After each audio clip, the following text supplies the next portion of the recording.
Hello, kiddies. It's your old pal, the Crypt Keeper. And you're listening to Three Guys in a Flick. The good, the bad, and the gruesomely absurd.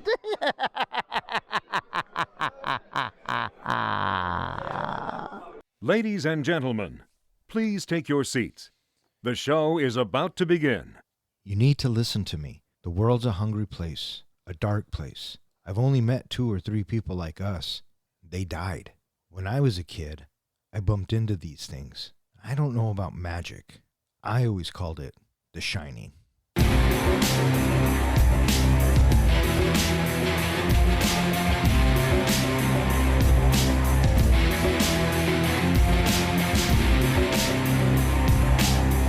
Welcome back. You are listening to Three Guys in a Flick. This is where we review the good, the bad, and the absurd. Tonight's episode, Dr. Sleep. Beware spoilers. Coming to you from the Overlook Hotel. Hey, wait a minute. Haven't we been here before? Or did we ever leave?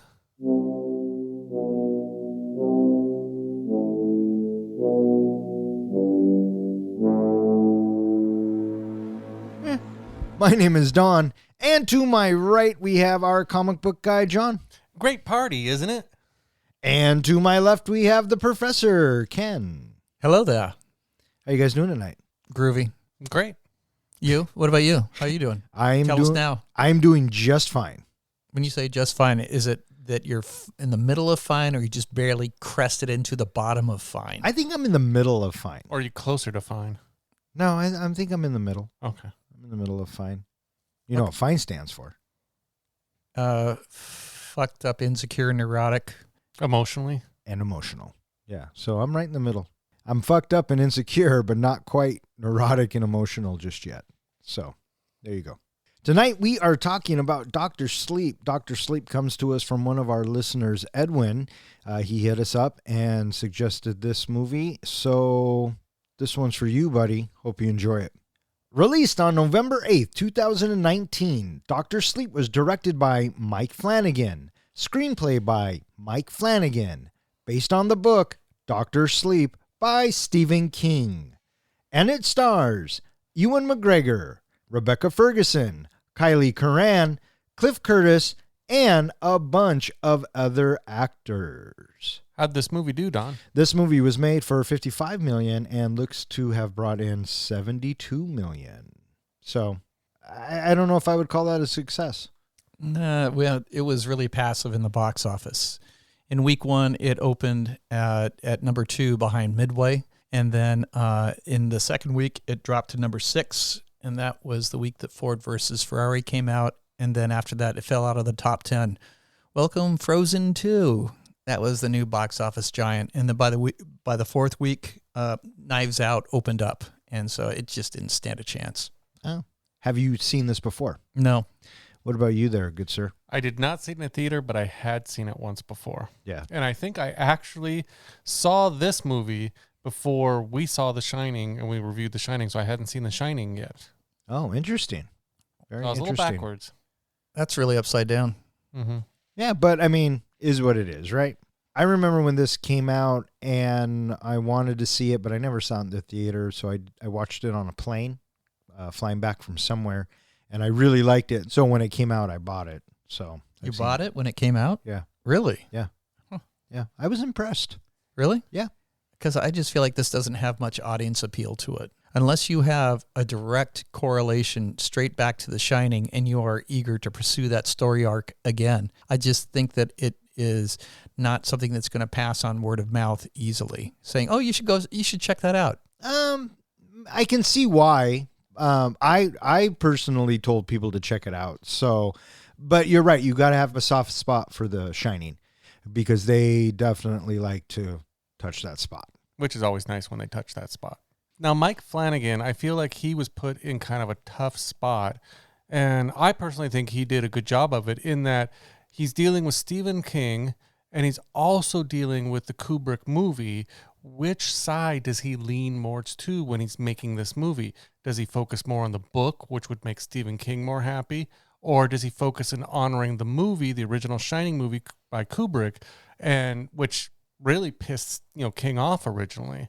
How do you think he did on balancing those two aspects? I thought he did a fantastic job because you cannot ignore the Kubrick movie. You cannot. What about the book? Have either of you read the book? Dr. Sleep? Yeah. No. I haven't either. But I do know at the ending of The Shining in the book, the hotel blows up, right? It burns down. But that's not what we got in the movie. So what Mike Flanagan does is he takes the climax of this film and he destroys the hotel the way it was meant to be. That makes King happy. Yeah, so that was to honor the original book ending. Yeah. So, and I'm not sure it can't end like that in the book because in the book it shouldn't exist. No, in the book, I looked up the differences between the book version and the movie version, and there are a lot of differences between the two. But in the ending, you kind of still have a similar outcome. We'll get to how it ends. There are some big differences, though, and I can kind of understand why Flanagan went the way he did. The biggest thing that I noticed was that it was a sequel to the 1980s movie. And I've always known that it ends differently in the book and in the movie. So I knew that he had to incorporate that somehow. And I thought he did a good job honoring both. How about that? What do you think, Professor?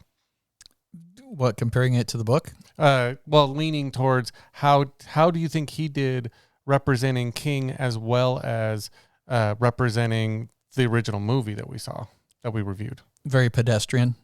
I just thought it was. I thought that there was a lot lacking in there in the story.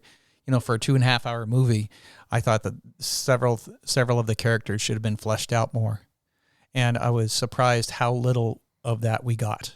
I was reading one of the reasons why King decided to write a sequel. He doesn't write a lot of sequels to a lot of his books. This one he decided to make because people at different conventions and conferences kept asking him what happened to little Danny, and they really wanted to know, and he was inspired from that to write a story basically saying what happened to Danny next after the Outlook Hotel. When we look back at the original Shining movie, I haven't read the book version or the Dr. Sleep version, but in that you got the whole idea. It seemed to me the focus was the spirits of a hotel are driving a guy crazy. They've done it before, and they pretty much eat up his soul while sending him out to kill his family. So I got that impression. Whereas this movie almost kind of rewrote that, at least in my head, in that the Outlook Hotel was really feeding on, the shine of Danny, and it was focused on him, and that's what woke up the hotel and caused all the spirits to go crazy. No, I didn't get that at all. I didn't either. They kind of said that a couple times in this movie. Okay, but Dick Halloran, he has the shine. Mm-hmm. Why was it leaving him alone? Because he wasn't as powerful as Danny. They said that the hotel had not tasted someone as powerful as Danny, and when it did, it wanted him. It wanted to consume him. It also went after his father, they say in this movie, because his father had a little bit of shine. Yeah, but I didn't get any of that in The Shining. Yeah, that's what I'm saying. I didn't get that in the original Shining. In this movie, they talk about that's why it went after him, and that's what woke up the Outlook Hotel, was the fact that Danny was so powerful in The Shine. Well, there you go. So you didn't get that. I was curious if you had sensed that too, because they made a couple of lines here and there about that. They did, but like I said, I didn't buy it because Dick Halloran, he was already there. Mm-hmm. Well, the whole thing about the Dick Halloran, they brought it up, and Rose even says this. Rose the Hat says at one point, as you get older, your shine isn't as tasty. It isn't as good because it's almost like it's been oiled down. Well, that's what she said about Dan. And so that's why I'm thinking maybe the Outlook Hotel wasn't interested in Dick because he was already much older and a tougher piece of meat. But I don't think the hotel did not have the same motives as the True Knot does. Oh, no. They both feed on the shine, but for different reasons. Right. But I think that the hotel was just haunted. It was just and Dan says it, it's a dangerous place for us. It could be a dangerous place for them. I think the hotel is just evil.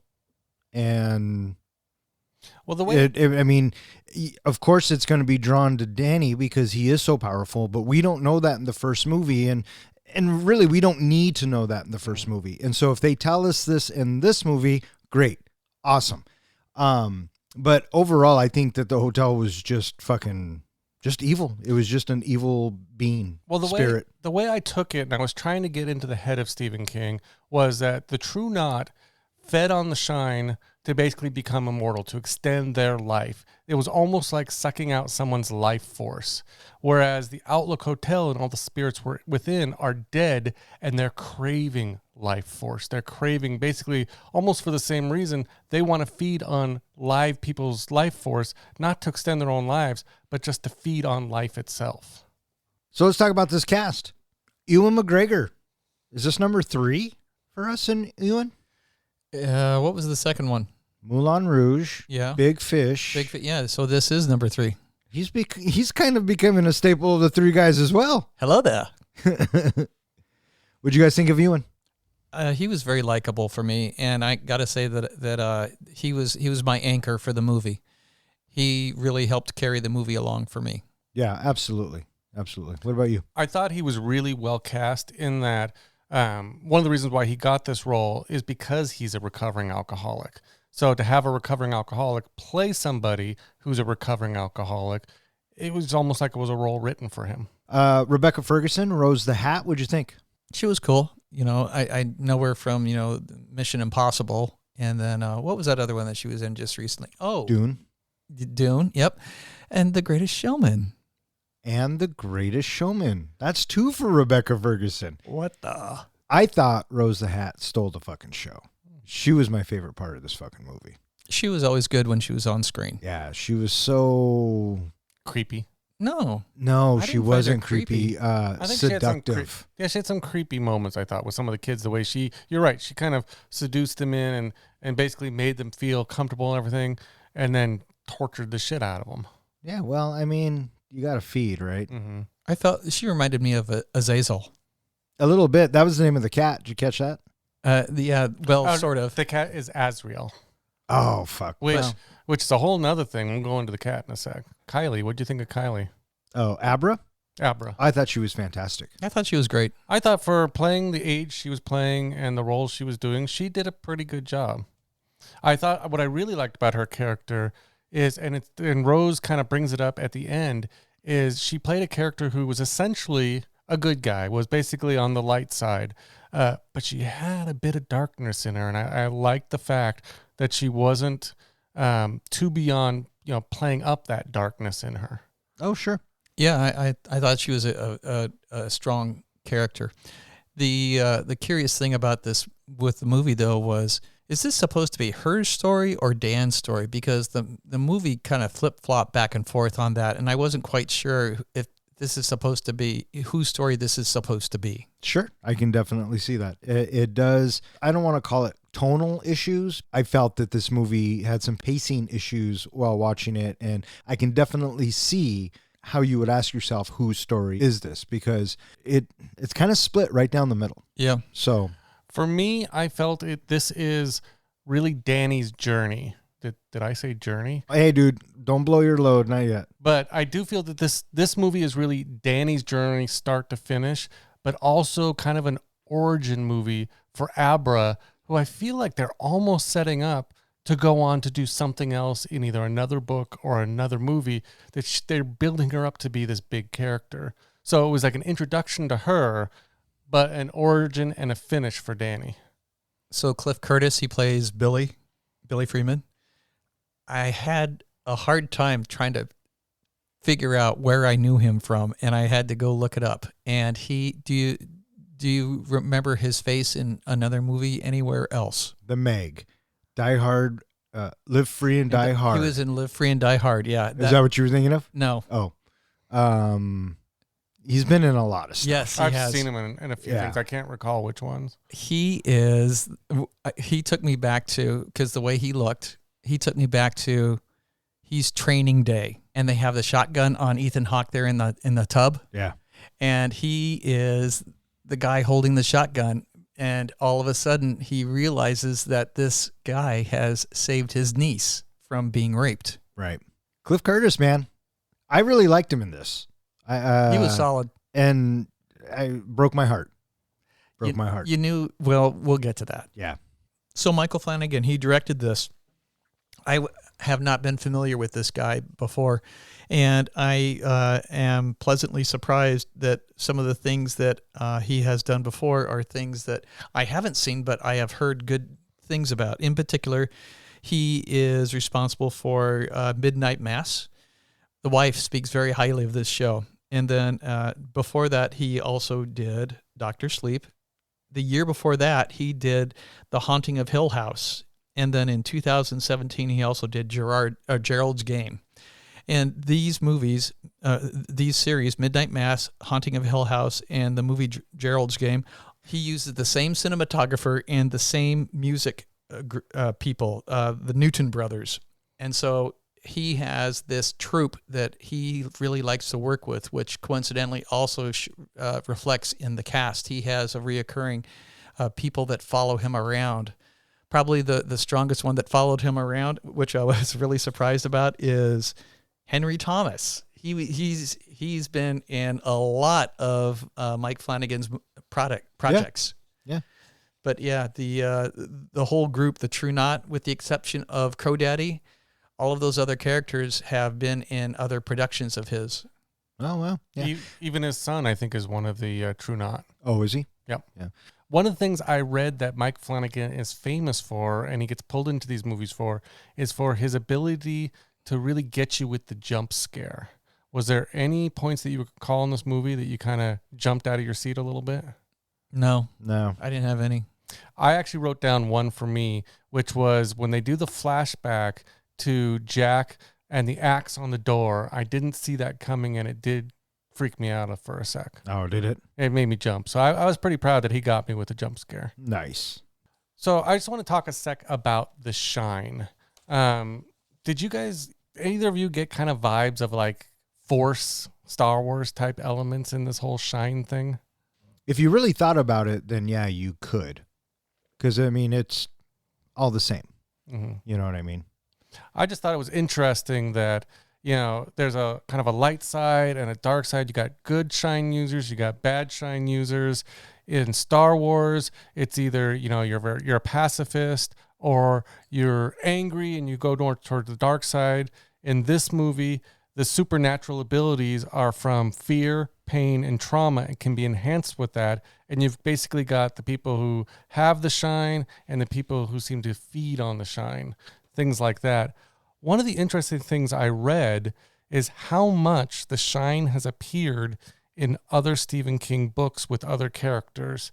For example, in The Stand, Mother Abigail was quoted as saying, "Prophecy is a gift of God, and everyone has a smidge of it.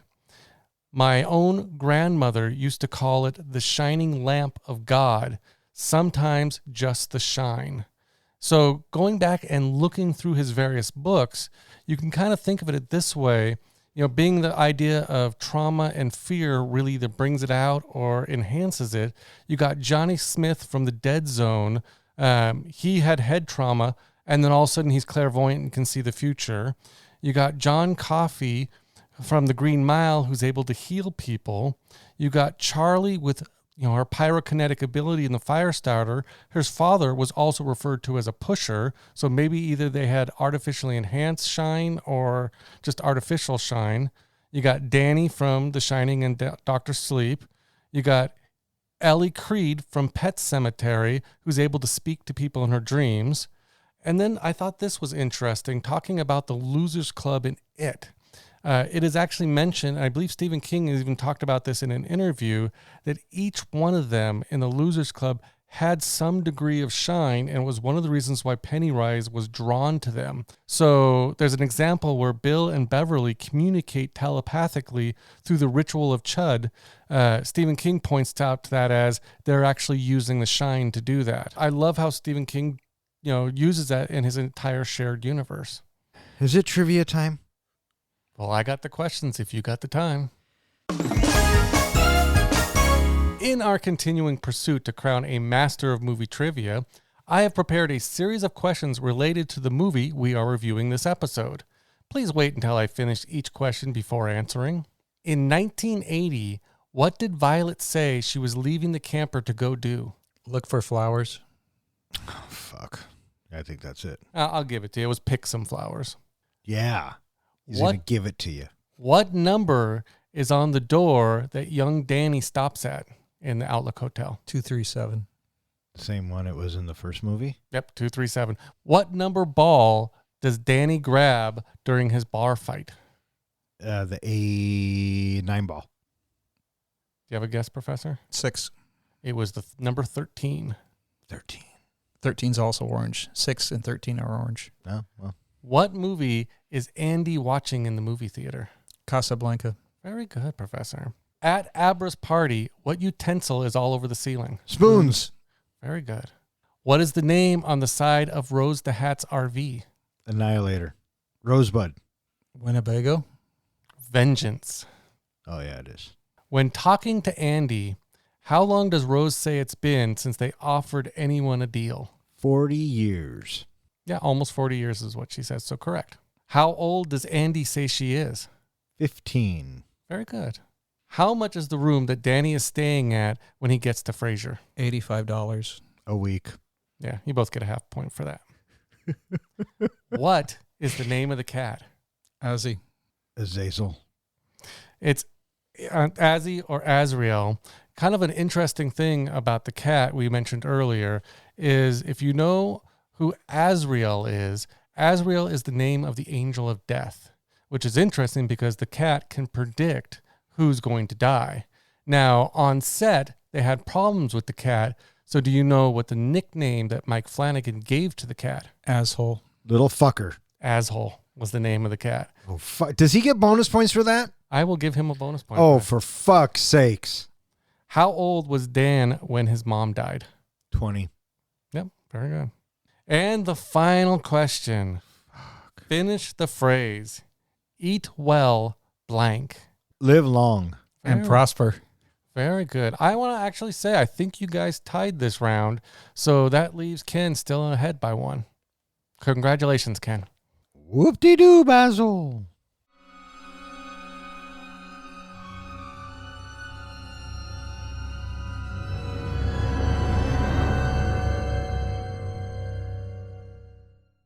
Dan Torrance, still traumatized from his family's 1980 ordeal at the Overlook Hotel, is guided by the ghost of Dick Halloran to capture the ghost of the Overlook Hotel in lockboxes.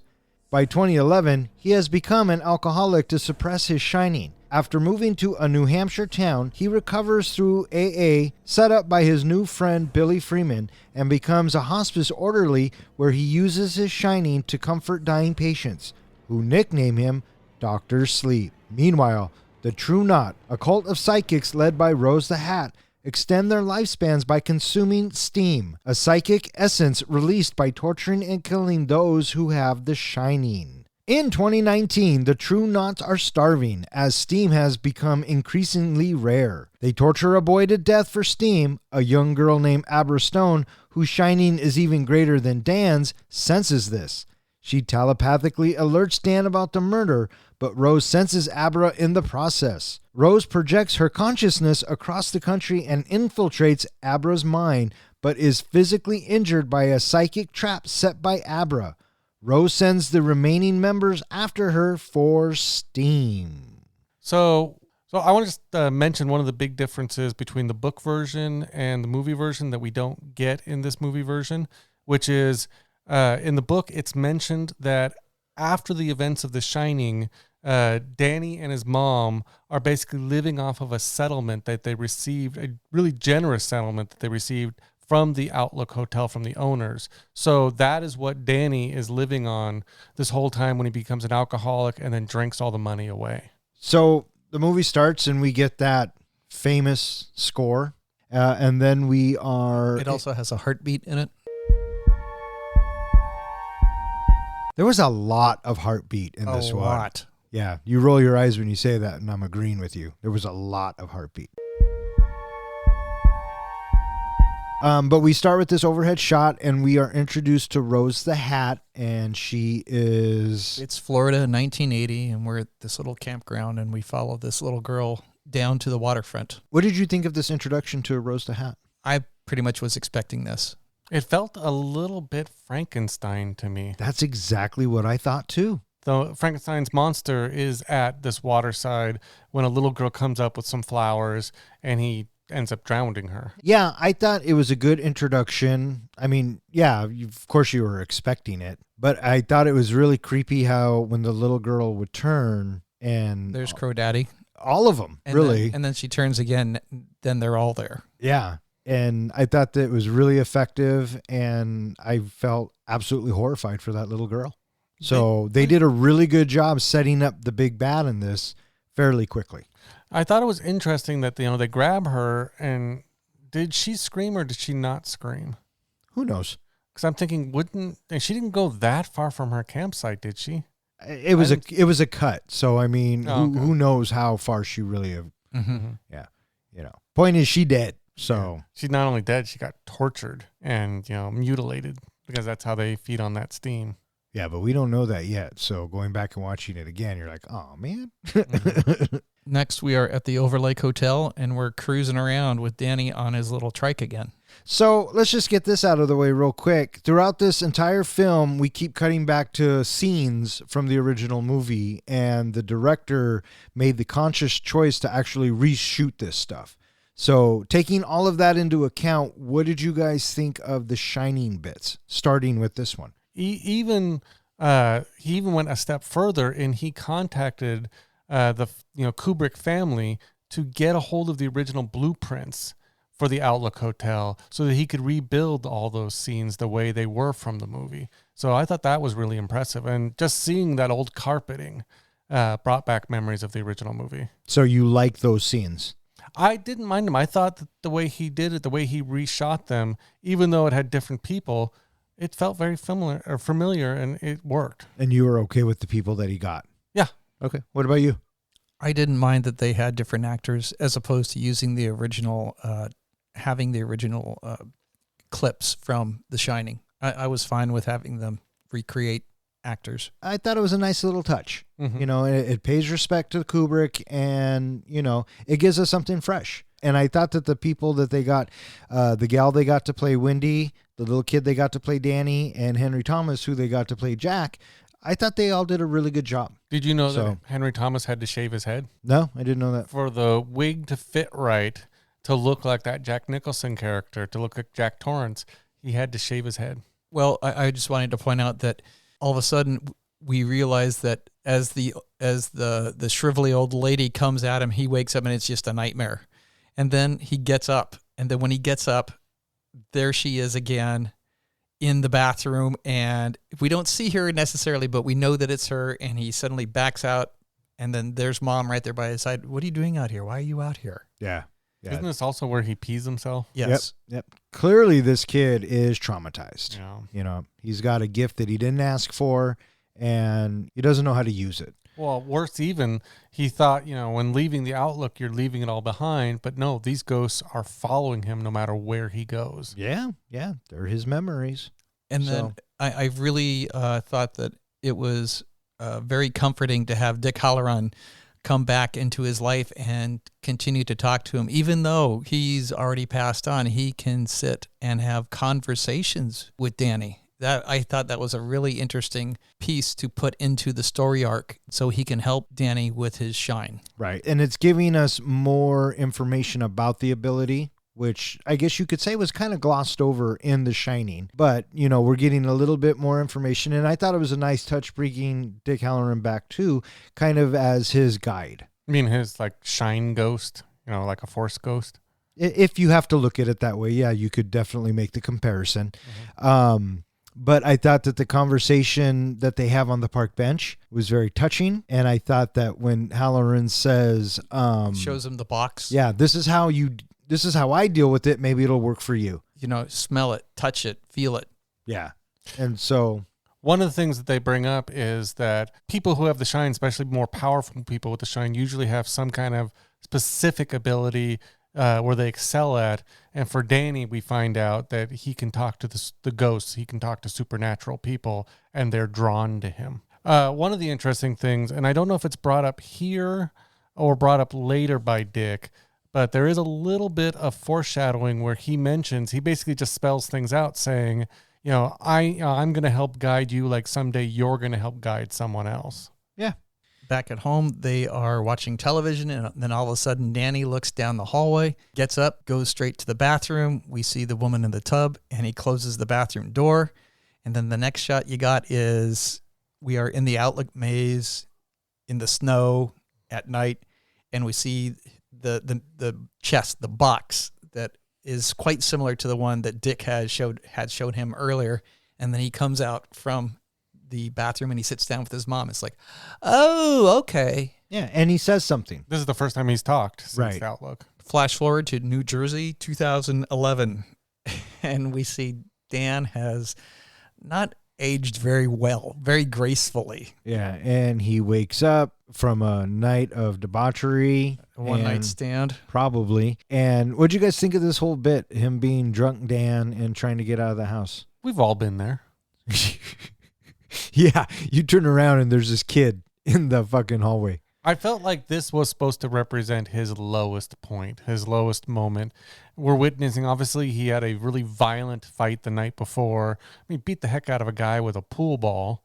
And now he's stealing money from a mother of a little baby. Whoa. She stole his money first. He didn't see it. And doesn't Dick bring that up? You didn't see her do that. Well, No, he doesn't bring it up. He just tells her don't. Well, where do you think she bought the drugs from? Well, that's what he says. Dick just says, don't steal from her, Doc. Yeah. Getting into his conscience. But I thought it was important that Dick Halloran was there at this time in his grown-up life, which shows us that he's probably been hanging around more or less with Dan, trying to keep him from doing terrible things. Yeah. I had to wonder, how long had Dick been hanging around that night, and what was he exactly watching? Well, that's what the dead do, right? They just watch the living.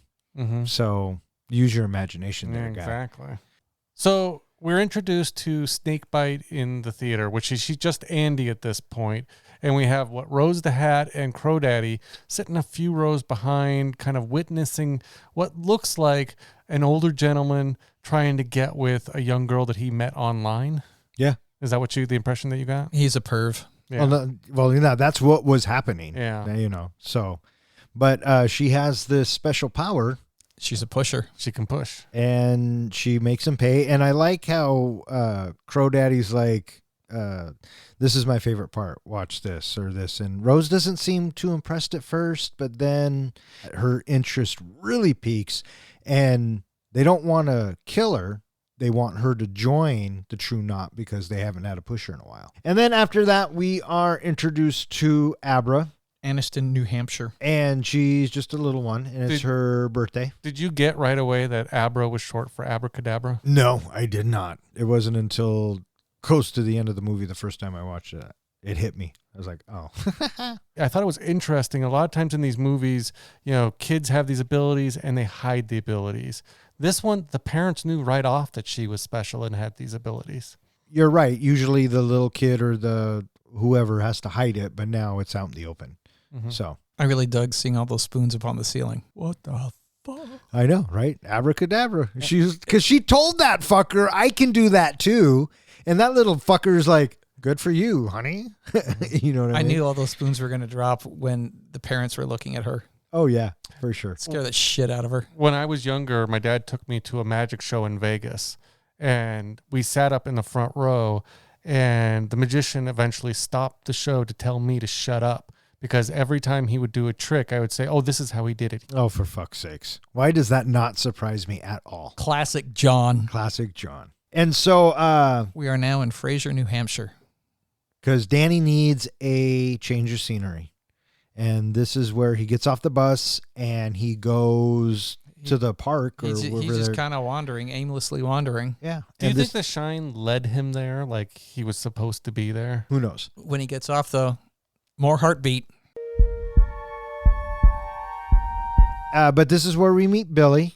And do you think Billy had the shine? Because he has a sense about people? Stephen King actually says everybody in his stories has a little portion of the shine, whether or not they can use it or not. Billy probably did have a little bit of shine to be able to read people. Well, it's mentioned during the movie that there are lots of people that have no idea that they probably have a little bit of shine in them. Mm-hmm. And so they call it good luck. Hey, man, call it whatever you need to. I do. Right away, you get to see how Billy's a good person, how he really takes, Danny under his wing and tries to take care of him. And I like this. I like this relationship. I like this camaraderie between the two because you're right. Billy genuinely wants to help Dan.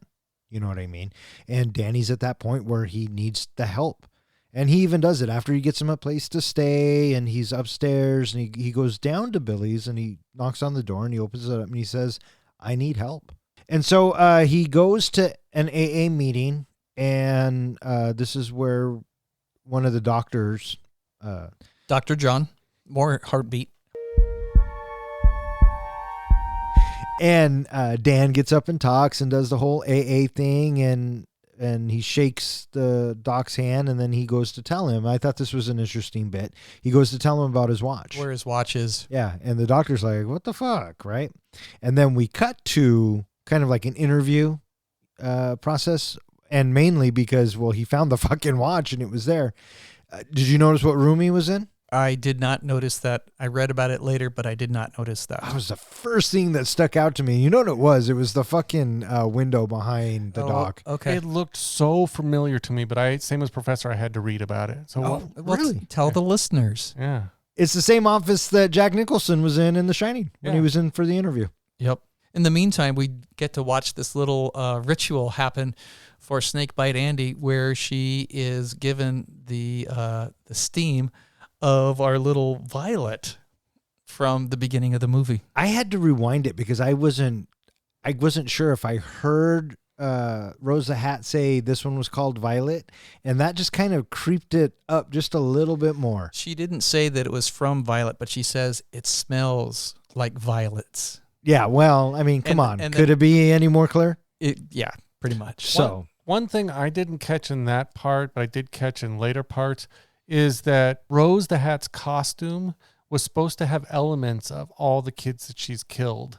They're supposed to be like worked into her, things like bracelets and little things like that. And then if you notice later on in the movie, they even kind of reference this, is that the vials that they keep the steam in, or little canisters that keep the steam on, all have something connected to it that's related to the person that they killed. So I was looking for that. Was there any like violence or flowers connected to the canister that she was using for Violet? The only canisters I thought that didn't look normal, I guess, was when she opens up the cabinet. There was like 3 on top that had stuff hanging from them. Yeah, one of them had a Weebelow's kind of Cub Scout. Yeah, well, I mean, whatever it was, but all the other ones down below, I didn't notice if they had a trinket on it. There were 7 down below, and they didn't have anything. So, and I'm not sure if Violet's had a trinket on it or not. Yeah. But they open it up, and I mean, come on, it's just they're just another version of a vampire, right? She had to die to become alive, right? And so Andy is part of the True Knot, and she even gets her name, Snakebite Andy. Yeah. We also have this moment where Dan wakes up from a nightmare and there are flies. Come to find out that it's the gal that he had that one night stand with, suddenly in bed with him. And then in between them is also the little boy, the little boy that, he gave the Cheetos to, or whoever that was.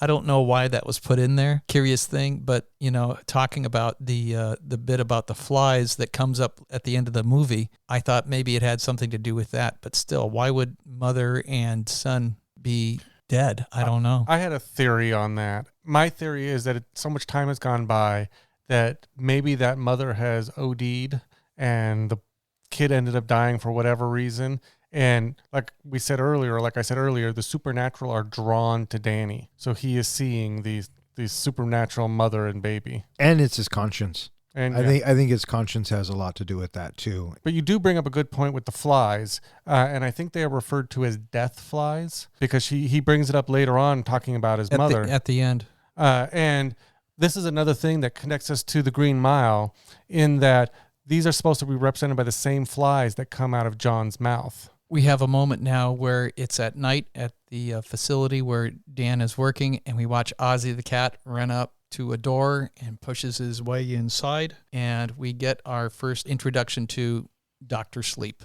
it was a very tender moment, and I thought they did it really well. And it kind of makes you think a little bit. I thought at first, every time he went into somebody's room, oh my God, this is going to be slow. This is a scene that's not needed. But I agree with you, Don.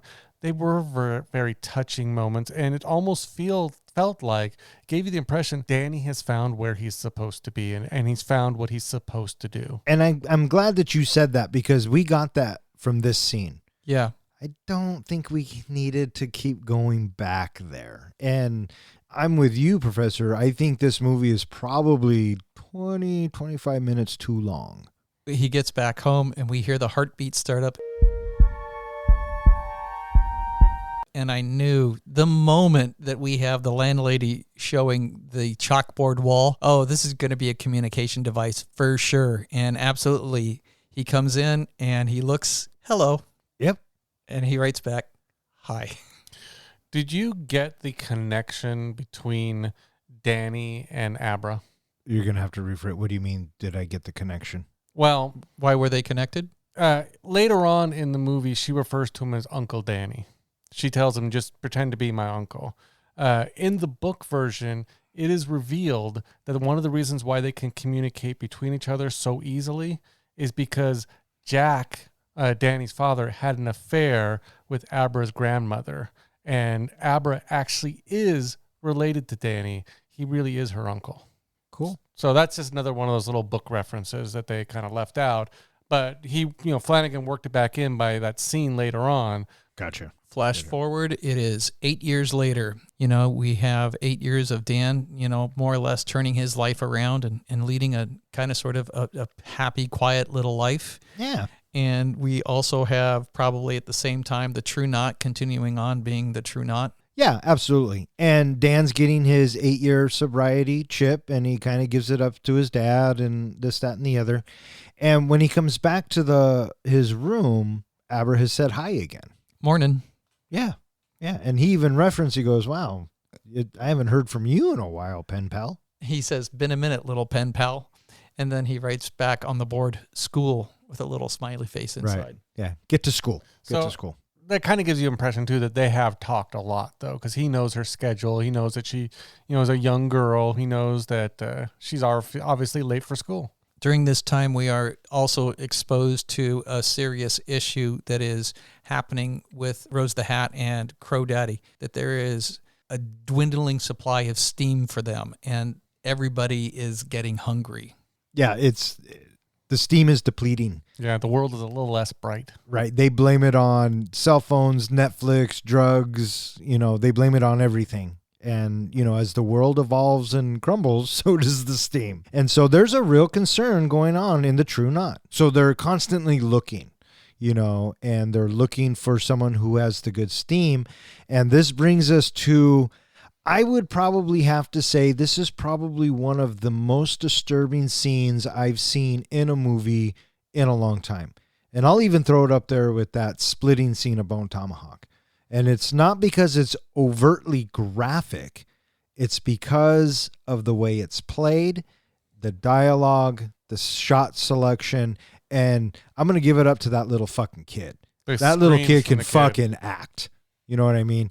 It is, I think, horrifying. Well, so did the cast, apparently. Rebecca Ferguson even said that the entire cast during that scene, that filming scene, was traumatized about what they did with the boy. And I haven't seen the extended version, but they add like 5 minutes to that scene in the extended version. I can't imagine why. Yeah, they said that after the first take was done, all of the cast, they're kind of sort of like, holy shit. But he just jumps right up. His dad gives him a high five, good job, and he goes running off to snack table to grab some snacks. But he's all perky and happy, and everybody else is like, holy shit. And I would probably be just like his dad if that was my kid and pulled that off. Fucking high five. So there's this little kid. He's a baseball player, and Crow Daddy's watching him. And, these two dads are talking, and he goes, this kid gets a hit. He can read his mind, so he has to shine.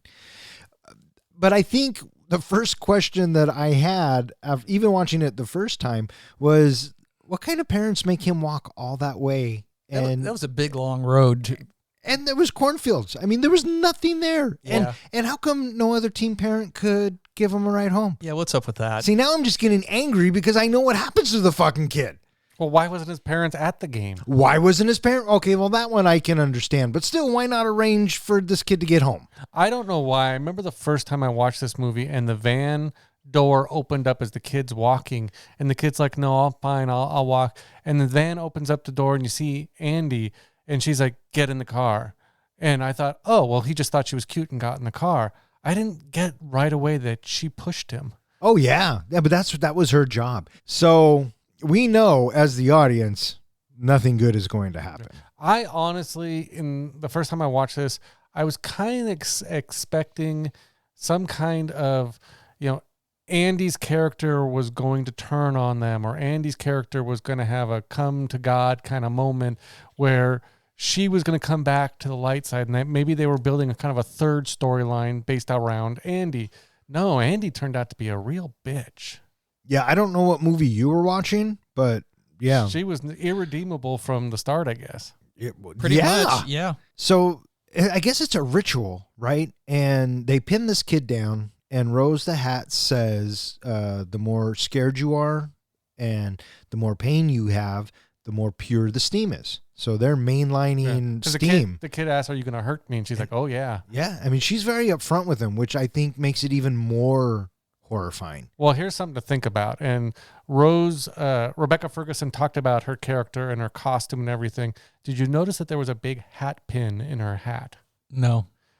According to her, the usefulness for Rose the Hat was she takes it out and she puts it under the fingernails of little children to cause them even more pain during that whole steam process. Yeah, awesome. So there was even more thought out about how to torture these kids. Okay. Yeah, thank you for not showing us, I guess. Yeah. I am still a firm believer of less is more, and just the little blood spurts that would show up on him. And I think what really sells it is after he's dead, they have to push on him to get the remaining steam. Oh, so morbid. But while they're torturing this kid, somehow it contacts Abra. And so Rose the Hat senses it, and she's telling Crow Daddy as they're burying the body, there was something out there. There's somebody big. watching us. And then Dan wakes up. He's awakened because of the shattering of the chalkboard. There goes his deposit, right? Probably. And red rum, right? Why does Abra turn the R backward?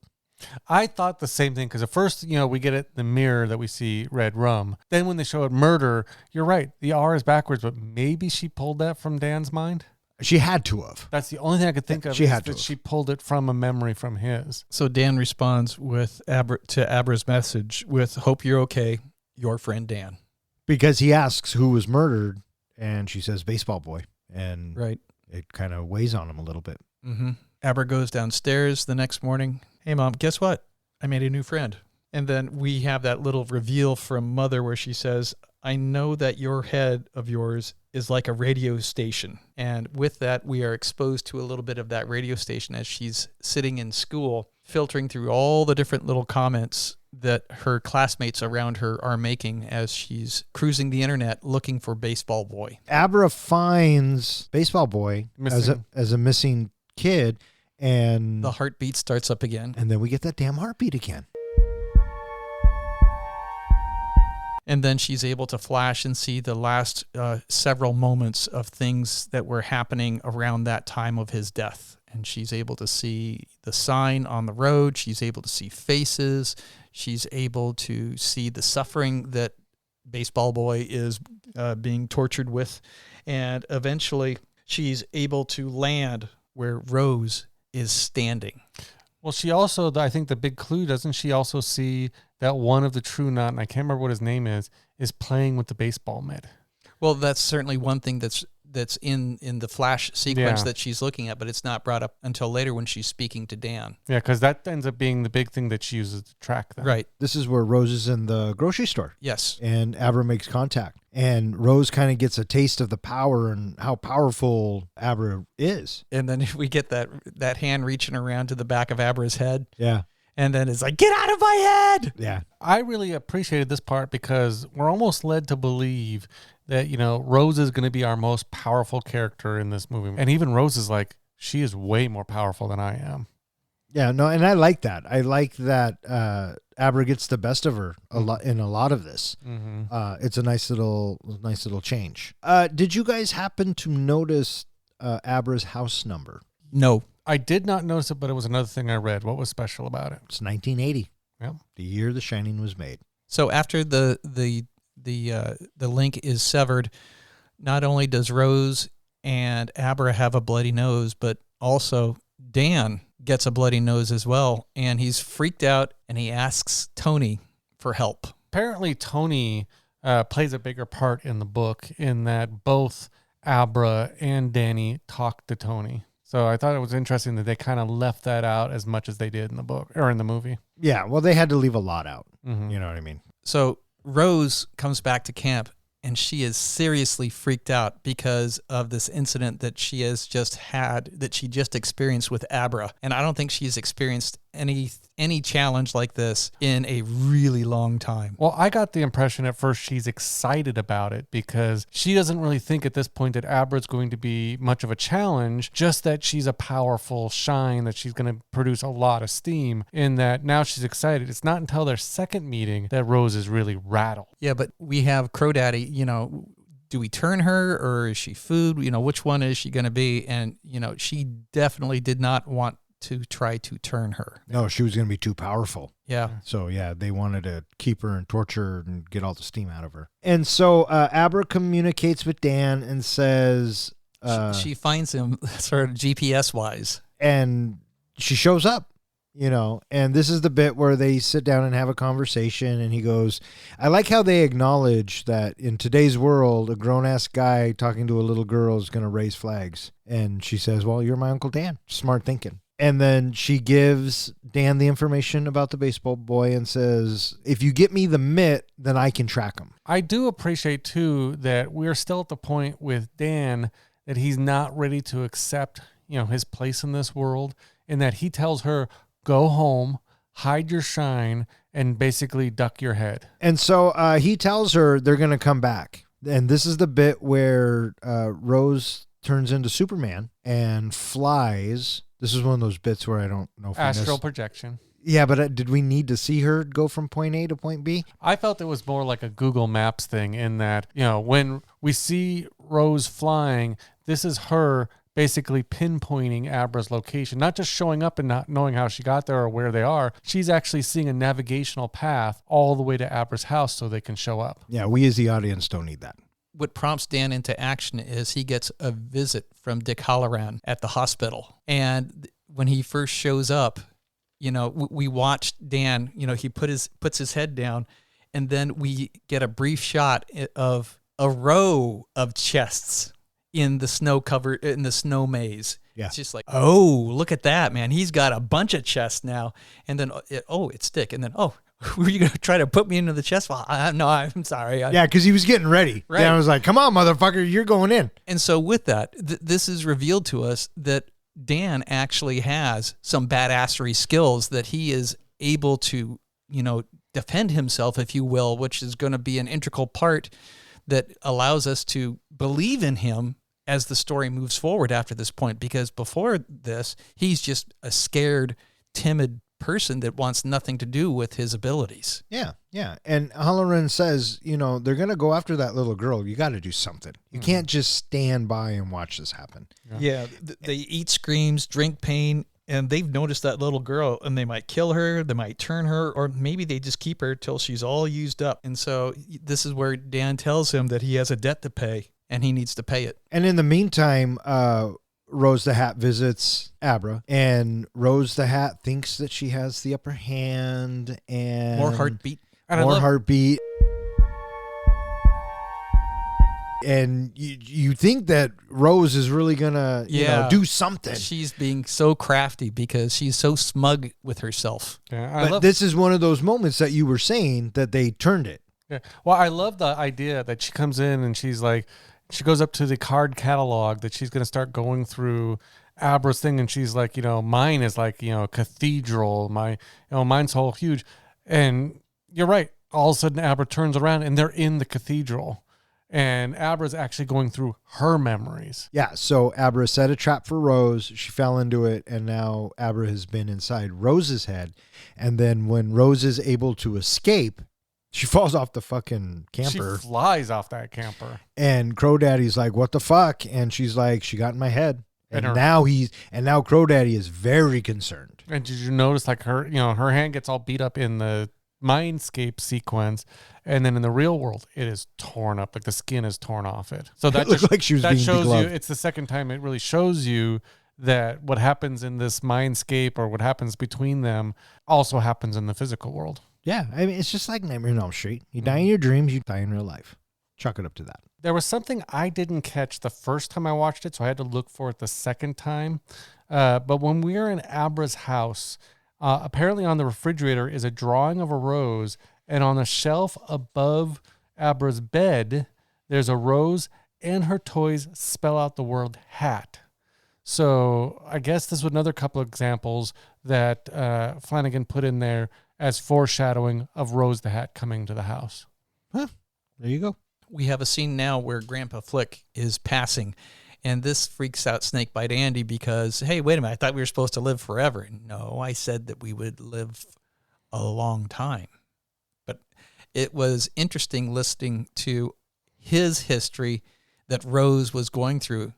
He's been around for a long fucking time. Holy shit. Since the Romans, I think. I like how she said, you feasted on kings, queens, and princes and all that. So the True Knot's been around for a long time. Mm-hmm. Which makes me wonder how or why was he with her, which is what I think is a shortcoming of the movie, is we don't really understand the abilities of the rest of the group. And we sort of see the abilities of Rose, sort of, and we have experienced Snakebite Andy's push. But other than that, we know that Crow Daddy seems to be some sort of a tracker of some sort. We don't know how or what his little technique is, but the rest of them, we know nothing about their abilities. Apparently it's spelled out more in the book. Obviously. Yeah, which a couple of things that they show you is, first of all, each person is almost dressed in a garb that's supposed to represent the time period that they came from. And you're right, each person has a special ability with the shine that makes them an asset to the team. Clearly. I got the impression that maybe Grandpa Flick was the oldest one of that team, and that maybe he's the one who brought Rose the Hat into the group. And then Rose eventually became the leader because she was the most powerful. Yeah. Anyway, it was I think a shortcoming of the movie that we don't have these other characters fleshed out to know what their abilities are, because I thought for sure we were going to see something eventually when we have Dan confronting all of these other people. What is he going to have to be confronting? I didn't care because the True Knot to me was Rose the Hat and Crow Daddy. I knew that everyone else had an ability. They brought in Andy for a very specific reason, and they showed us whatever. It's fine. And the way they have that confrontation later, I really appreciated, because it was just more stuff that we didn't need. Even though I really enjoyed it, it was just a lot, and Yes, it was. This content was kind of overfilling and kind of drug in a lot of places. And I think by us having to know what all the other abilities were, it didn't matter to me. I totally get that, and because it doesn't propel the story forward in any way. Well, all we need to know is that they're True Knot and they need the steam.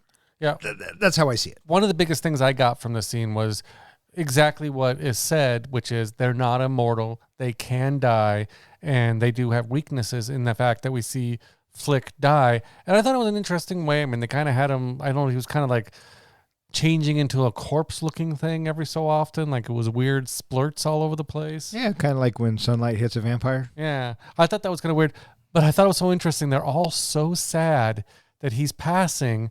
For about 5 seconds. And when he turns into the steam, what do they all do? They just boof, right? I mean, that overhead shot. Holy shit, yes! But you knew it was coming.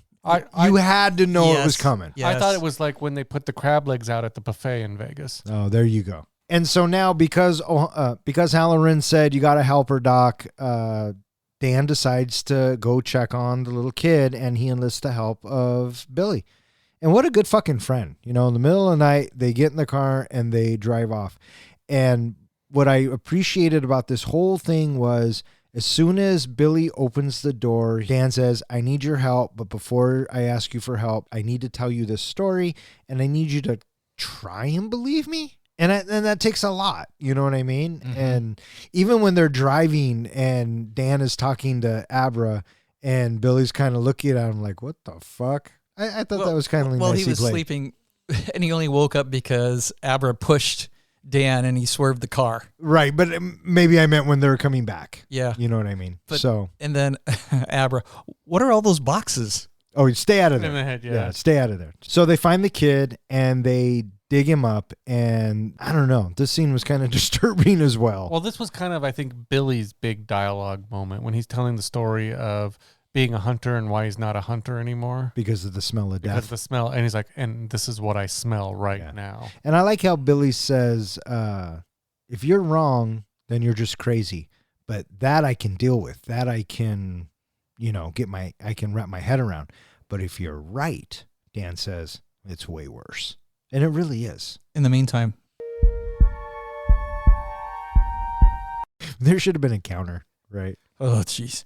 Yeah. And now Billy's accepted that Abra is just around, even though he can't see her because Dan he's talking to her openly now, right? She said, turn down this road and she'll tell us when to stop. Yeah. And they even threw in the bit where he says, you shouldn't see this. You should go home. And Billy's like, what the fuck are you talking about? You're my ride. And he's I wasn't talking to you. And I'm like, oh, that makes sense. Mm-hmm. At the same time, we see Crow Daddy and the group, they're heading out to find Abra. Because Rose the Hat knows where she is. But it's interesting how, too, Crow Daddy basically says, Rose, you can't go because she can sense you. She'll see you coming.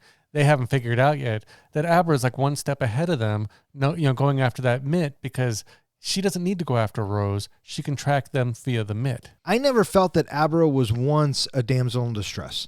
I thought she had her shit together. Yeah. And she has to convince Dan, to be, it's okay. I got this type of a deal. Yeah. But they learn to trust each other in the next upcoming scenes. And I really dug that. Well, the twist that I got from King with this one is that, this True Knot is supposed to be this scary, psychic vampires, but it's almost like Abra's the one that they should be afraid of because she's going to fuck their shit up. Oh, yeah.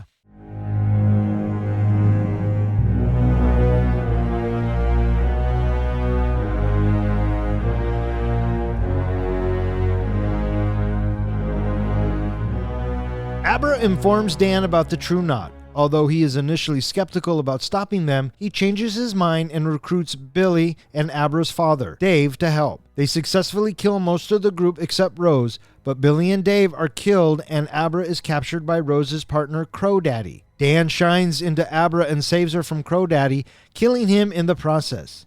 Dan brings Abra to the Overlook as a last resort, believing it will be equally dangerous for Rose. He starts the hotel's boiler and explores the dormant building, awakening it with his shining. At the same time, he has visions of his time at the hotel. Rose arrives at the Overlook and overpowers Dan in a fight, but he saves himself by opening lockboxes in his mind and releasing the Overlook's ghost. Drawn by Rose's power, the ghosts overwhelm and devour her before turning on Danny and possessing him in a bid to try and make him kill Abra. After a brief moment where she cuts through his possessed mind, he tells her to save herself before the hotel overcomes him again. He goes to the boiler room, but regains control before the hotel can make him deactivate it. Before he passes out, Dan sees a vision of himself as a child being comforted by his mother, Wendy. Abra escapes as the Overlook burns down and the authorities arrive. Sometime later, Abra speaks to Dan's spirit, assuring him that she is fine. Dan comforts Abra, telling her to shine on and not to hide her gifts from the world. She shares to her mother that she has been conversing with Dan and her deceased father and that they are okay. Abra later encounters Mrs. Massey, the ghost of the bathroom in the Overlook's room 237, in her bathtub. She confronts it and closes the door behind her. Roll credits. So I think this is kind of where the movie picks up and slows down at the same time, if that's possible. It's also where we get the big gut punch. Yeah. Abra knows that the True Knot's coming for her. And Dan is like, all right, enough shit. You need to tell your parents. You need to get them involved, which I thought was really smart of him. Because in a lot of movies, we leave the parents out of it. Yep. You know what I mean?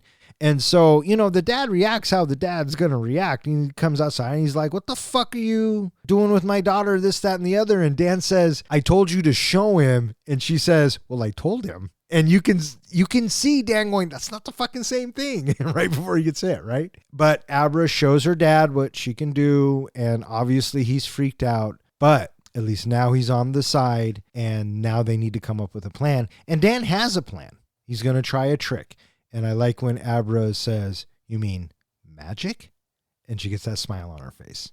And then she gets the baseball glove. And then, so interesting to be plopped into the middle of their vehicle. She's riding with them right now, and she's surrounded by them. It's interesting that, I guess maybe it's because Rose isn't there, but none of them could even sense her. Not even Crow Daddy, who's supposed to be this tracker, could sense that she was there watching them. Yeah, no, that's how powerful Abra is, and that's how I took it. And she figures out where they are, and so she knows that they're coming. Mm-hmm. This is one of the bits that I kind of had a problem with as a father. If I know that these freaks are coming, why are we still at the house? She can astro project from anywhere in the world, right? Why are we not at a Holiday Inn or a Hilton Inn or something, right? And why isn't Dad more prepared? Yeah. So anyways, that's just one of my little gripes. Well, my question too is if maybe when she's astro projecting, she can't sense what's going on around her, but why wasn't she a better protector of her own father? Come on, man. You're asking this little girl to do a lot. She's astro projecting over here. She's making the True Knot believe that she's real. This little girl's got a lot on her plate. What'd you think of the scene with Billy and Danny just offing each of the True Knot members? I really enjoyed this scene because there were so many of the True Knot. During this whole movie, I'm trying to think, how are these two, maybe three, Billy, outnumbered like this, going to take on all of these people, right? But what they came up with was brilliant. I did like it that if you shoot the True Knot, they die. And what sold it was every time one of them got shot, it would cut back to Rose and she would feel it. And so she knows she's getting screwed. You know what I mean? Mm-hmm. Because Annie comes up and says, you want to sleep? And the astro projection of Abra's like, I want to sleep. And Andy even says, I thought she was supposed to be this big badass thing, and this was super easy. And then it turns out she was drugging her poor stuffed animal. So what'd you guys think of this whole bait and switch? It was satisfying to see them level the playing field so quickly. What I really liked about this scene is, again, we talk about the big twist, the big turnaround, in that usually when you confront, I'm thinking of like the movie The Lost Boys or anything, when you're confronting the big bads, there's a big, bloody battle scene going on where the bad guys fight the good guys. No, again, one step ahead of them, and they're dispatching them right and left without them even using their shine powers. So I really appreciated that. Yeah, again, they had, thing until we get this gut punch. Ugh.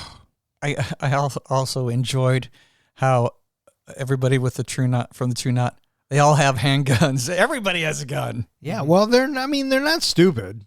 And so Andy has the upper hand on Danny, and he fights her for a little bit. She's like, go to sleep, and he's like, I'm not sure I want to go to sleep. And then finally it works. But Billy's there and shoots her in the neck. I don't know why he doesn't shoot her in the fucking head. Good call. It took a long time for that shot to happen, too. And he was just right there. Yes. I have a lot of problems with this scene. And it's just mostly common sense. Yeah. Did you see it coming the first time you saw it? No, and as soon as he starts walking up, and I'm thinking, dude, what the fuck are you doing? Stay back. She's going to do it. She's going to fucking do it. And she says, kill yourself. And the look on Billy's face, he doesn't want to do it, but he doesn't got no choice. And so he blows his fucking head off. Somebody has to die. I didn't think Billy was going to make it through this story. I really wish he would have, because he doesn't have the shine. This isn't really his fight. He's an just innocent, good, pure person. He's just trying to do the right thing by his friend. You know what I mean? Mm-hmm. As this is going on and Rose is freaking out, Abra says the same thing that I thought as soon as this scene started. where's Crow Daddy, right? Mm-hmm.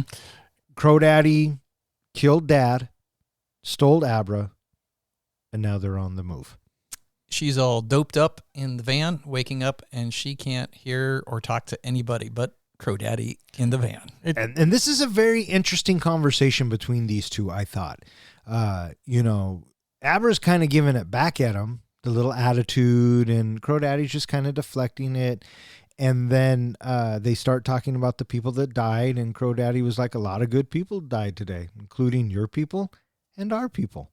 We also discover here that the Shine has a weakness, which is drugs and alcohol and all that. And that's why he keeps her doped up, because she can't use her Shine when she's doped up. Dan gets back to the house, finds Dad dead, sees the bottle of liquor on the counter, and he flees home. And there's a moment, you know what I mean? And he's got to make a choice. And he's asking Tony for help again, and he wants to take a drink, but he doesn't. He smashes the bottle and he says, okay, if we're going to fucking do this, let's fucking do it. And he's able to contact Abra because he's strong too. He starts listening. He starts listening. Mm-hmm. Right. And so he finds her, and then they do this whole astral projection thing again. And I thought it was very interesting that Abra takes on Danny's personality, because it's Danny talking. Do you know how they filmed that? With a camera, I'm guessing. What they did was they had Ewan McGregor film that scene first, doing it all, so she could see how he would act it out, and so that she could imitate him. Oh, that makes complete sense. Absolutely. All too quickly, Crow Daddy realizes he's not talking to who he's thinking he's talking to. Yeah, he's like, who are you, right? And Dan really shows himself here, right? Because he forces himself to find Abra the way that he does, and the fact that he's able to project through her body, another big skill. And then he does a push on Crow Daddy and forcing him to crash into the telephone pole. And I like how he cites arrogance as everyone's downfall, because you're so arrogant that you didn't even wear your fucking seatbelt. And so, boom, and then as he goes out the window, Rose really fucking loses it, right? And now she finds Abra. And now there's one left that we know of. And Rose is standing in the middle of the street. And I thought this was a really good scene. And the fact that Abra just walks right through her like she's nothing shows that she's not afraid. Yep. And I think that's very important. Mm-hmm. You know what I mean? And I was also thinking, fuck, she's got a hell of a walk. All right, bitch child. Yep. My other thought too is Rose is supposedly not an idiot. Why at this point wouldn't she just write it off and say, you know what? I've just lost my whole group. I'm not going to keep going after her. I'm out, right? I'm going to go a different direction. I'm going to disappear. Yeah. So Dan picks up Abra, and, he tells her about her dad, and they have to go on a drive. They're headed to Colorado. Because this was inevitable. Heartbeat. And with that heartbeat, he tells her, we're going to the Overlook.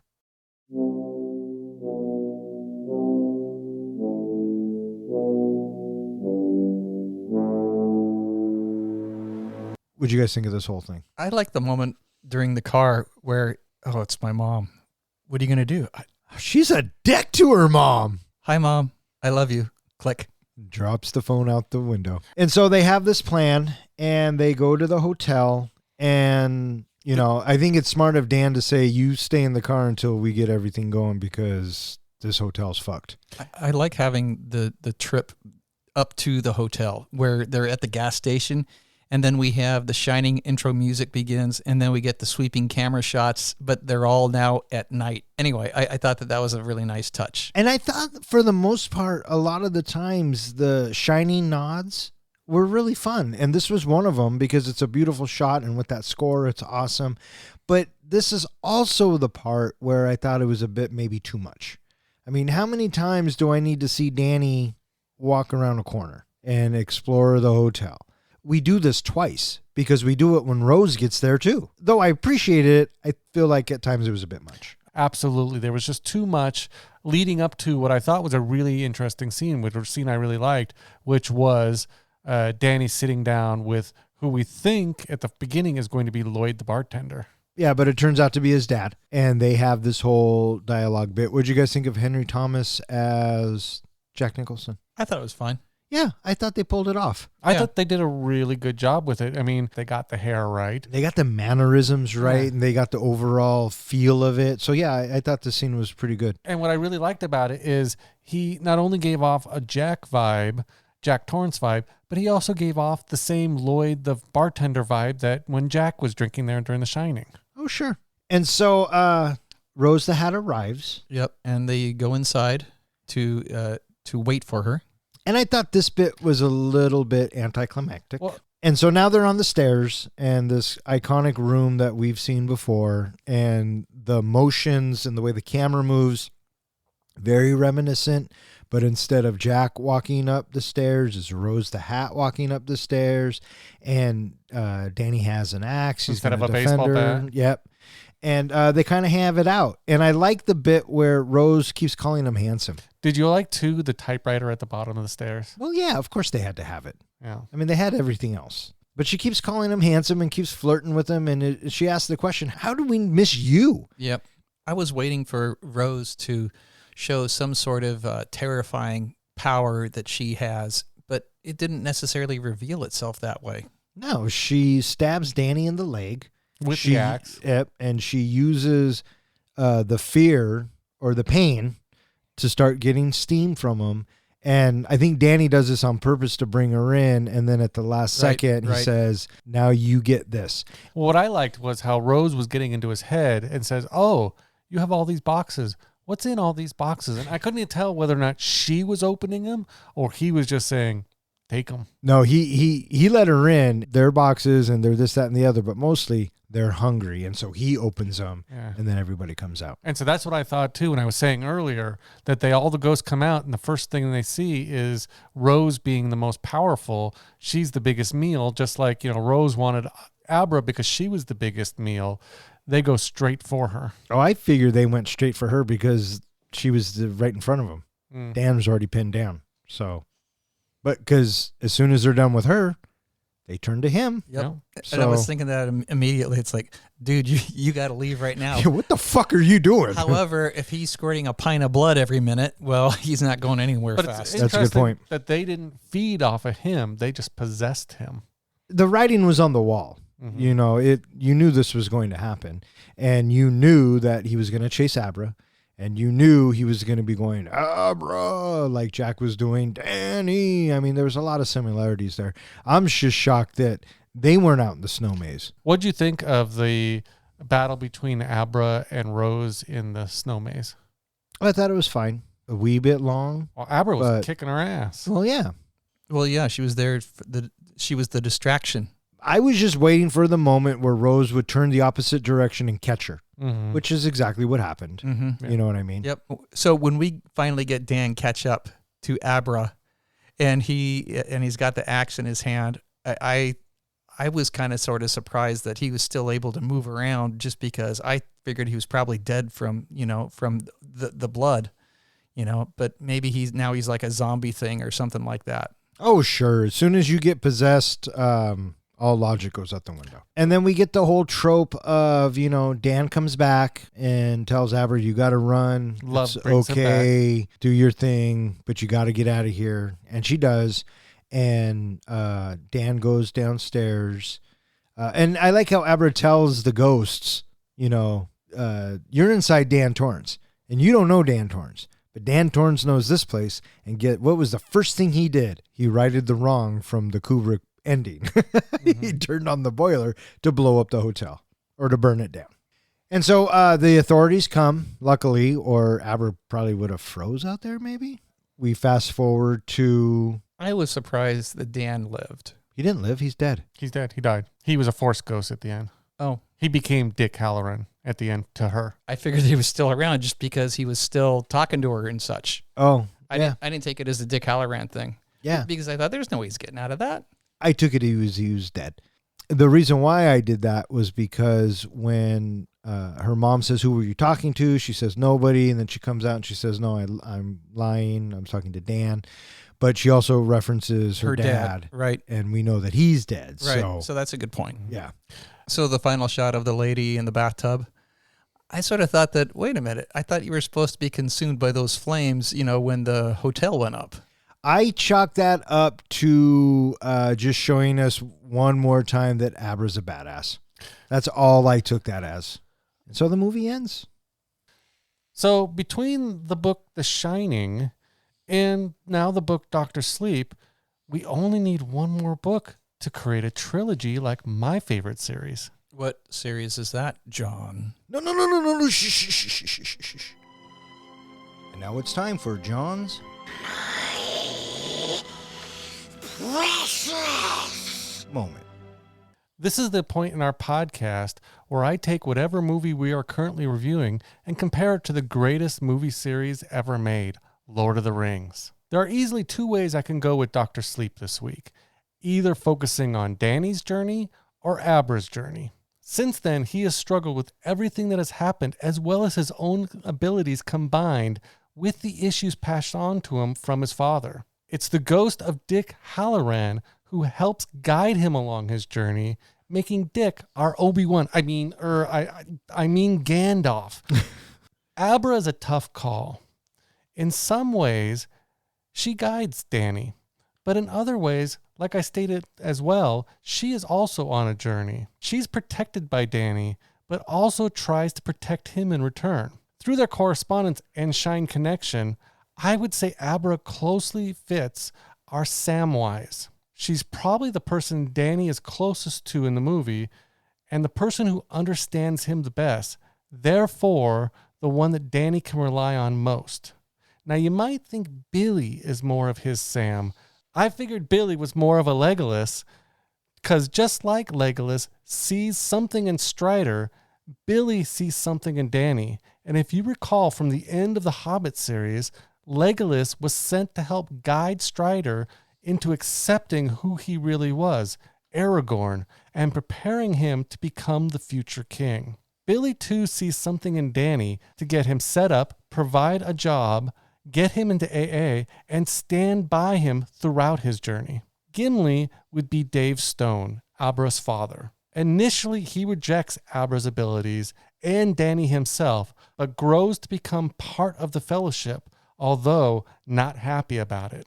This makes our Fellowship Danny, Dick, Abra, Billy, and Dave. For Gollum, I actually chose the Outlook Resort itself. Now, that may sound weird for me to choose a building as a character, but that's how the Outlook is portrayed in Dr. Sleep, not as an object, but as an entity. It's mentioned that the Outlook just wants to feed. It craves the precious shine and doesn't care who gets hurt for it to get it. And like Gollum, both died in a fiery inferno at the end. Saruman the White? Well, that would be Crow Daddy. He's the second in charge, and he's the main general for the big boss. The other members of the True Knot, I would say that they are the Orcs and the Orcai. Sauron, well, I picked Rose the Hat. She's the one who leads the baddies in this movie. She only cares about getting what she wants and not about who gets hurt along the way. She is the biggest threat to any good shiners in this world. So what is the precious? What is the one ring? In Dr. Sleep, the ring is represented by the shine. Anyone who has it basically is put into two categories, the knot or the rubes, the hunted or the hunters. It's an ability that can help, but it's also an ability that can corrupt. Danny uses it to try to help people, but it also damages him throughout his life by the attention that's brought to him. Abra has a great potential with the shine and uses it to battle the evil forces, but as Rose the Hat pointed out, she also has a darkness within her and a potential to become just like Rose. And Rose and her followers were completely corrupted by the shine, to the point where they hunt and kill others with it, much like Sauron and his forces hunt the ring, not caring who they have to kill along the way. And there you have it, my comparison between Dr. Sleep and Lord of the Rings. Bring on the grades. What say you, Seth? So what did you say the Outlook is? I said the Outlook is Gollum. Okay, that's what I had written down. I wasn't sure. The ring is the shine. C+. Dick Halloran was Gandalf. C+. Obi-Wan. I mean, Gandalf, you're right. No, I mean, good job. I think that a lot of the correlations made sense. I did like the fact that Halloran was Obi-Wan. I mean, Gandalf. So yeah, I'm going to go ahead and give you a B-, my man. B-. Well, thank you, Don. And that was John's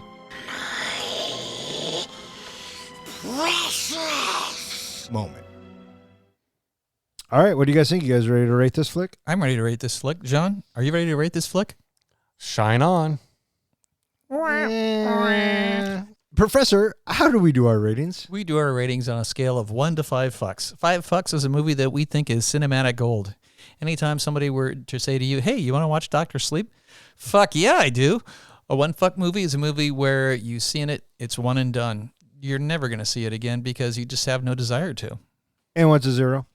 A 0 fuck movie is a movie you get done watching it and you're like, oh, for shit's sake, what the hell was this? Ugh, somebody owes me 2 hours and 32 minutes of my life back. Or in other words, we just don't give a fuck. Since I was the lucky one to pull this out of the Bronco helmet, I will go first. Dr. Sleep. I enjoyed this movie. I enjoyed the callbacks to the original Shining. I like that they righted the wrong with the ending. I like that they reshot the Shining bits and not use archived footage of the original. I liked the way the story went.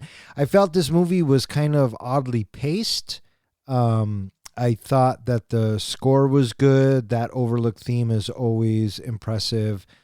I thought Ewan McGregor did a good job. I thought Rose the Hat did a great job. That torture scene, like I said, was one of the most disturbing scenes I've seen in a while.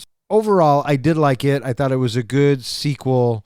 So I'm giving Dr. Sleep 3.5 fucks.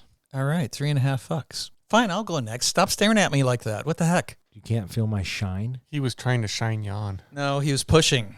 That's what he was doing. You want to go next? I want to go next. So, Dr. Sleep.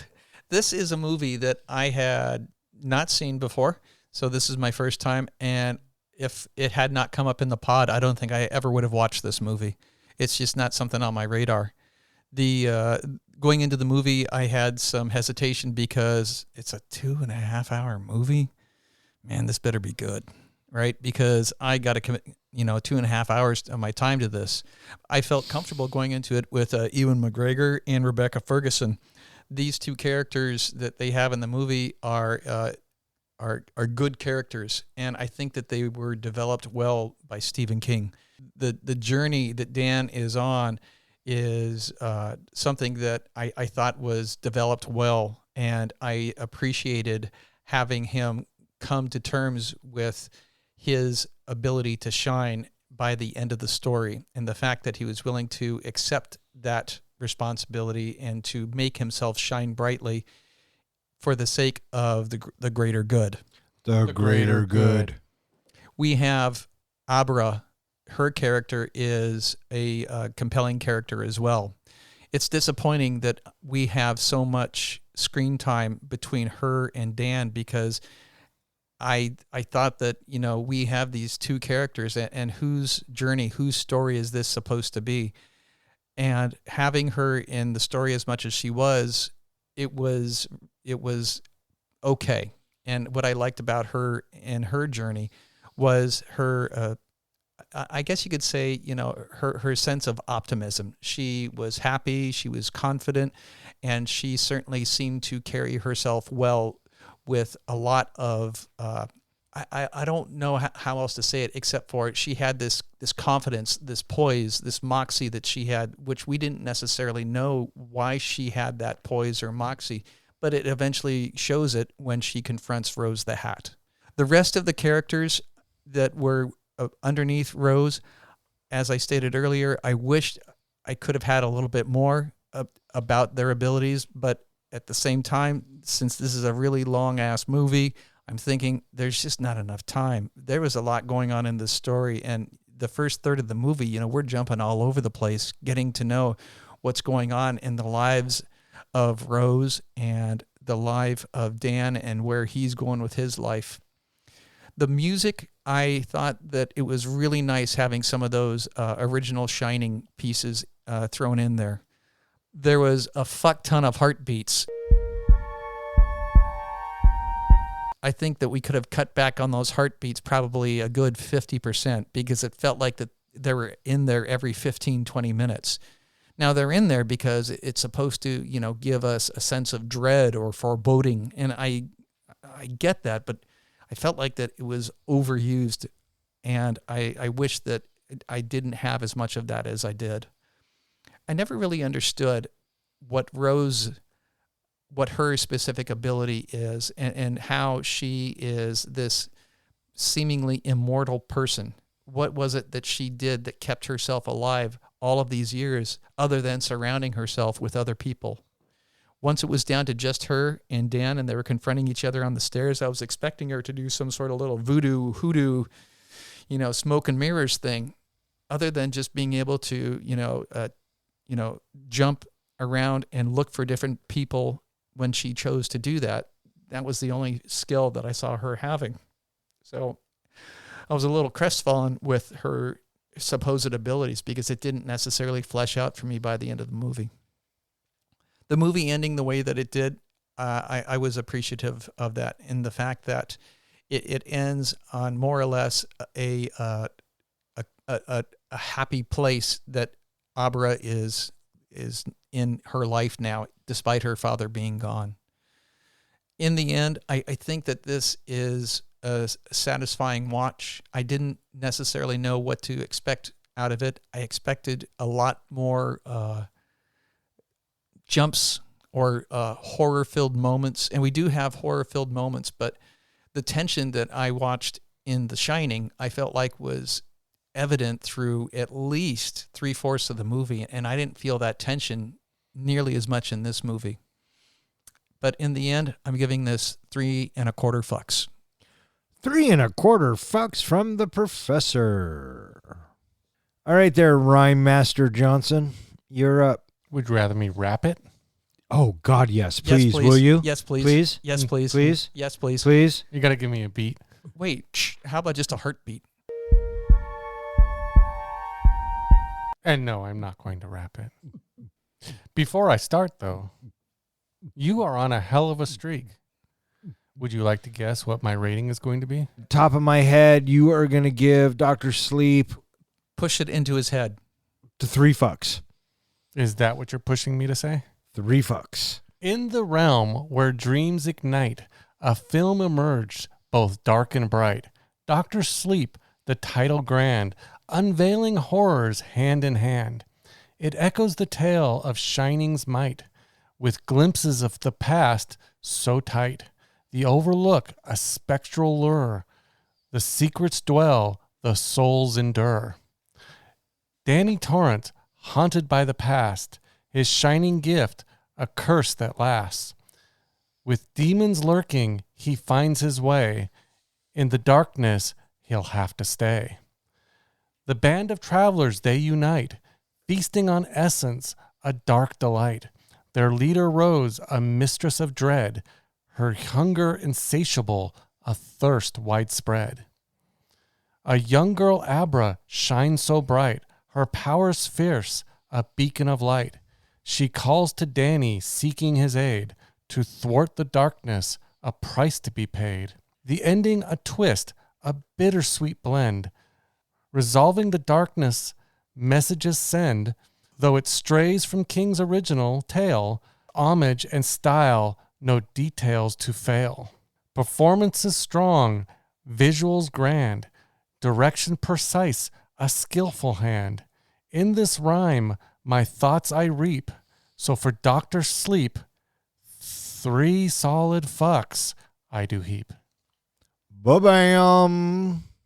With 3.5 fucks from me, 3.25 fucks from the professor, and 3 solid fucks from the comic book guy, that gives Dr. Sleep an average of 3.25 fucks, which puts it in the 20th spot, tied with Once Upon a Time in Mexico, Chef, Doctor Strange in the Multiverse of Madness, Roadhouse, and RoboCop. It is slightly better than Ratatouille, Galaxy Quest, Red Dawn, and is slightly worse than The Greatest Showman, Big, and Mallrats.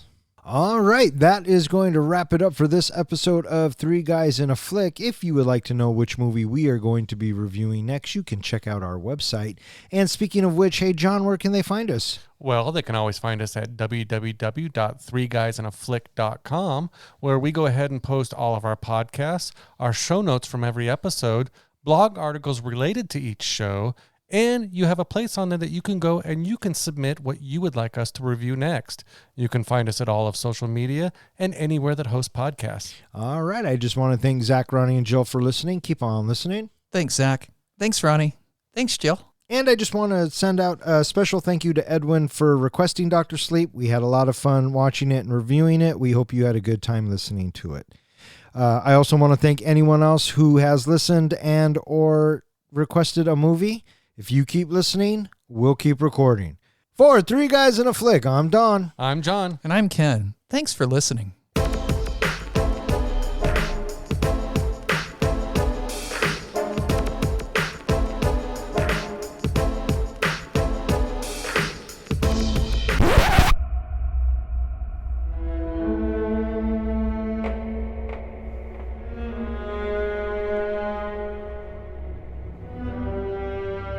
I said I like that one that he said. He doesn't say that. Danny says that. I call it The Shining? Yeah. I thought that was Dick. Did you watch the movie? Cinematographer Michael, oh my gosh, I'm going to butcher that name if I say that name. What is it? Filmognari. So now Annie is part of the True Knot. Andy, yeah. What did I say? You said Annie. Oh. Rose arrives at the Outlook and overpowers Dan. Overlook. What did I say? Outlook. What's the difference? Overlook, Outlook. Microsoft owns them both. But he saves himself by opening lunchboxes in his mind. I see it. But he saves himself by lunchboxes. Tasty little snacks in those boxes. Yeah, no shit, huh? But I felt he was more of a... I figured he was... Legolas. I didn't say it yet. So, who? What did you say? What did you... Yeah, I feel like you could have used something from Snakebite Andy. My outlook is positive. No, now you're just an 8-ball and not the good kind. Speaking of Dick, got a porn name? I do. Do you have one? Kind of. You go first. Dr. Sleaze. I was going to say Dr. Slut. Dr. Slut's not bad. Yeah. Professor? No.